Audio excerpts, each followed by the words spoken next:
স্বনির্ভর বাংলাদেশ গড়তে কঠিন চ্যালেঞ্জ গ্রহণ করে এগিয়ে যেতে হবে বলে মন্তব্য করেছেন পানি সম্পদ মন্ত্রী শহীদ উদ্দিন চৌধুরী অ্যানি।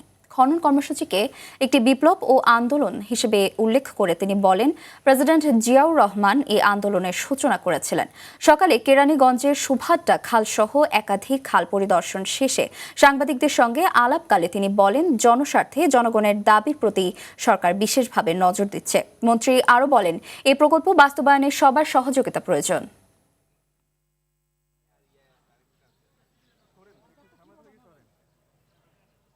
সবার আন্তরিকতায় আমরা এই চ্যালেঞ্জটুকু গ্রহণ করতে সক্ষম হব, কারণ আমাদের এই খাল খনন কর্মসূচি একটা বিপ্লব, একটা আন্দোলন। শহীদ রাষ্ট্রপতি জিয়াউর রহমান এই আন্দোলনটি শুরু করেছিলেন এবং আমাদের যে নির্বাচনী কমিটমেন্ট, সেই প্রতিশ্রুতি অনুযায়ী আমাদের মাননীয় প্রধানমন্ত্রী জনাব তারেক রহমান খুব বেশি ওয়াকেবল। তিনি সার্বক্ষণিক খোঁজখবর রাখছেন এবং তার নেতৃত্বে আমরা কাজ করছি। ইনশাল্লাহ এই চ্যালেঞ্জটুকু গ্রহণ করে আমরা এগিয়ে যাব।